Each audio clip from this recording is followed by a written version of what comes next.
శ్రీరామనవమి అనగానే గుర్తొచ్చేది ఏంటి? మండుటెండలు, పండగ వాతావరణం. ఆ తరువాత తప్పకుండా పానకం. ఇది కేవలం దాహం తీర్చే ఓ డ్రింక్ అనుకుంటున్నారా? అస్సలు కాదు.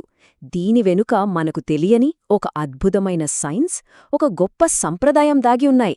అవేంటో ఈరోజు తెలుసుకుందాం. అవును, వినడానికి చాలా సింపుల్గా అనిపిస్తుంది కదా. కానీ ఈ ఒక్క ప్రశ్నకు సమాధానంలోనే మన విశ్వాసానికి, మన చుట్టూ ఉన్న వాతావరణానికి, మరి ముఖ్యంగా మన పూర్వీకుల సైన్స్కి మధ్య ఎంత గొప్ప బంధముందో బయటపడుతుంది. సరే, ఈరోజు మనం ఏం తెలుసుకోబోతున్నామంటే అసలు పానకం వేసవితాపానికి ఒక దివ్య ఔషధం ఎలా అయ్యిందో చూద్దాం. ఆ తర్వాత దాని తయారీ వెనుకున్న అసలు సైన్స్ ఏంటి, సరైన పద్ధతిలో ఎలా తయారు చేయాలో కూడా తెలుసుకుందాం. అంతేకాదు, గుడిలో నైవేద్యం నుండి మన ఇంటి గడపదాకా దాని ప్రయాణం ఎలా సాగిందో, ఈ వారసత్వం మనకేం చెప్తుందో కూడా చూద్దాం. అయితే అసలు విషయానికి వద్దాం. వేసవికాలంలో ఎన్నో పానీయాలుండగా ప్రత్యేకంగా ఈ పండుగకు పానకమే ఎందుకు అంత స్పెషల్? దీనికి కారణం టైమింగ్. శ్రీరామనవమి పండగ సరిగ్గా చైత్రమాసంలో వస్తోంది. అంటే వేసవి ఉధృతంగా ఉండే మార్చ్, ఏప్రిల్ నెలల్లో అనమాట. ఆ టైంలో ఎండలెలా ఉంటాయో మనకు తెలిసిందే. ఈ విపరీతమైన వేడి వల్ల సహజంగానే మన శరీరాలు డీహైడ్రేషన్కి గురవుతాయి. అటువంటి క్లిష్ట పరిస్థితుల్లో మన పూర్వీకులు ఎంత అద్భుతంగా ఆలోచించారో చూడండి. శ్రీరాముడికి నైవేద్యంగా, ఆర్భాటంగా కాకుండా ఆయన వ్యక్తిత్వానికి అద్దం పట్టేలా చాలా సింపుల్గా ఉండే ఈ పానకాన్ని ఎంచుకున్నారు. ఇది ప్రకృతికి దగ్గరగా, నిరాడంబరంగా ఉండే ఒక అద్భుతమైన సమర్పణ. ఇప్పుడు అసలు మ్యాటర్లోకి వెళ్దాం. అదేంటంటే పానకం వెనుకున్న సైన్స్. ఇది కేవలం రుచి కోసం కలిపిన మిక్స్ కాదు, ఇదొక పర్ఫెక్ట్ హెల్త్ ఫార్ములా. పానకంలోనే ప్రతి ఒక్క పదార్థం వెనుక లోతైన ఆయుర్వేద విజ్ఞానం దాగి ఉంది. మొట్టమొదటి హీరో బెల్లం.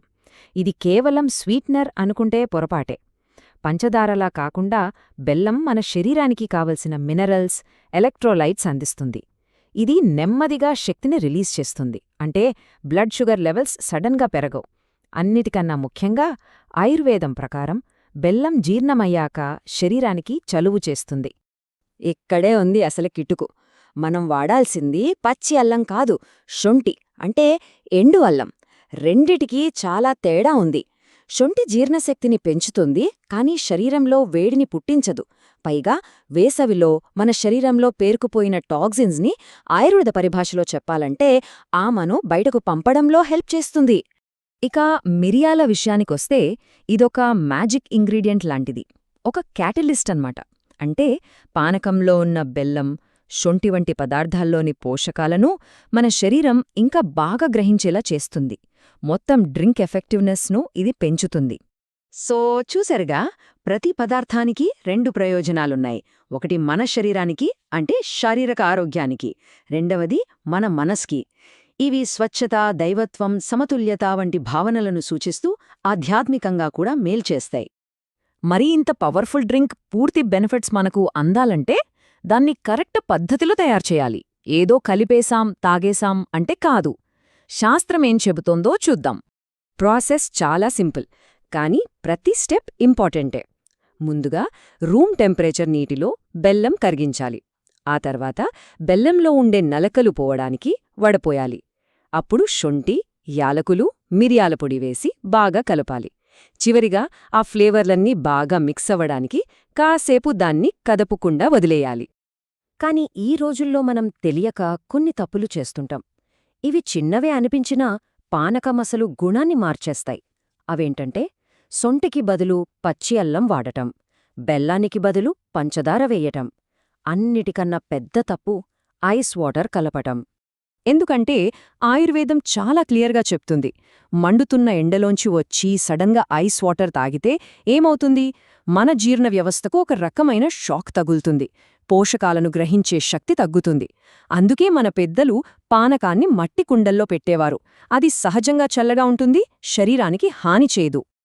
సరే, పానకమనేది కేవలం పూజగదిలో దేవుడికి పెట్టే నైవేద్యం మాత్రమేనా? అక్కడితో దాని పని అయిపోయిందా? అస్సలు కాదు.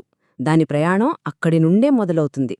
మనం గమనించే ఉంటాం, గుళ్ల దగ్గర, రోడ్ల పక్కన చాలామంది వాలంటీర్లు పానకం, మజ్జిగ పంచుతూ ఉంటారు. ఇది కేవలం ఒక ఆచారం కాదు, వేసవి తాపానికి వ్యతిరేకంగా సమాజం మొత్తం కలిసికట్టుగా చేసే ఒక సేవ. అలా పంచడాన్ని ఒక సేవగా భావిస్తారు.